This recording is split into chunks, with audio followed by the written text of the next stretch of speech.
বাংলাদেশের নির্বাচিত প্রধানমন্ত্রী হিসেবে তার দায়িত্ব পালন করেছেন।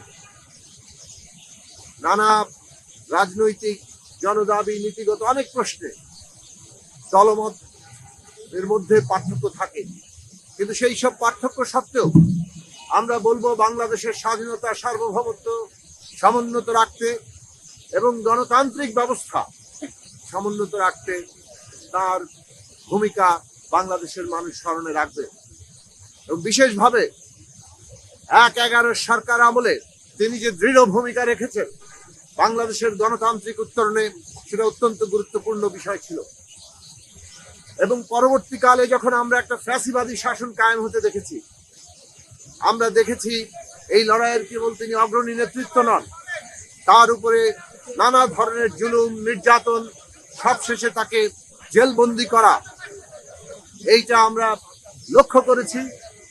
এবং এই ক্ষেত্রে তার যে অসুস্থতা এবং যে অসুস্থতার কারণেই পরবর্তীকালে আজকে তার এই মৃত্যু ত্বরান্বিত হয়েছে, সেই অসুস্থতার দায়ও এই জেল নির্যাতন এবং দমন পীড়নের একটা জায়গা আছে।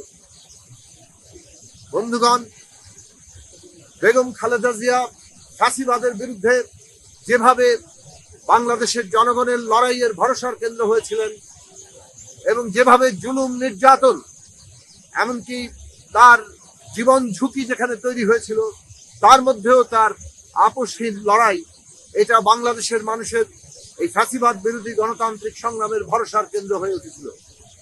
তিনি বাংলাদেশের বিরাট অংশের মানুষের কাছে দেশনেত্রী হয়ে উঠেছিলেন। আমরা যখন তার সাথে এই হাসপাতালে দেখা করতে এসেছিলাম, তিনি তখনও খুবই শারীরিকভাবে অসুস্থ ছিলেন, কিন্তু সেই অসুস্থ অবস্থায়ও 18 সালের নির্বাচনের আগে, 24-এর এই তথাকথিত নির্বাচনের আগে আমরা তার সাথে দেখা করেছিলাম, আমাদের দল এবং গণতন্ত্র মঞ্চের নেতৃবৃন্দ। তিনি আমাদের সাথে দেখা করেছিলেন এবং স্পষ্ট ভাষায় বলেছিলেন যে আপনারা এই নির্বাচনে অংশ না নিয়ে জনগণের আন্দোলনের মাধ্যমে এই ফ্যাসিবাদী ব্যবস্থার অবসান ঘটান। দল মত নির্বিশেষে দলের ঊর্ধ্বে উঠে জাতীয় স্বার্থকে প্রাধান্য দিন এবং দেশটাকে বাঁচান। এই দেশটাকে বাঁচানোর আহ্বান ওই অসুস্থ অবস্থায়ও তিনি জারি রেখেছেন এবং সেইটাই বাংলাদেশের মানুষের পরবর্তী আমাদের ছাত্র জনতার রক্তস্নাত গণ অভ্যুত্থানের একটা বিরাট প্রেরণা হিসেবে কাজ করেছে।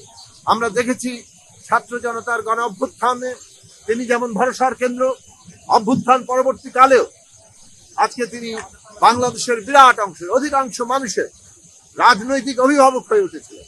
দলের ঊর্ধ্বে উঠে তিনি বাংলাদেশের মানুষের গণতান্ত্রিক সংগ্রামে একজন রাজনৈতিক অভিভাবক হিসেবে অভিহিত হয়েছেন।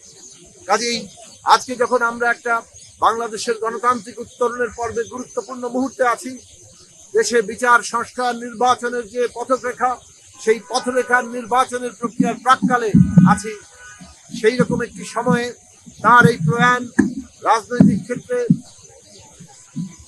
একটা বড় ধরনের শূন্যতা তৈরি করল।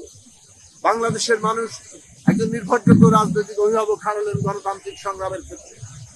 আমরা তার কর্মময় জীবনের প্রতি আমাদের গভীর শ্রদ্ধা জানাই এবং বিএনপির বর্তমান ভারপ্রাপ্ত চেয়ারম্যান জনাব তারেক রহমান সহ তার পরিবারের সকল সদস্যের প্রতি এবং তার দলের নেতাকর্মীদের অসংখ্য মানুষের প্রতি আমাদের গভীর সমবেদনা সহমর্মিতা জানাই।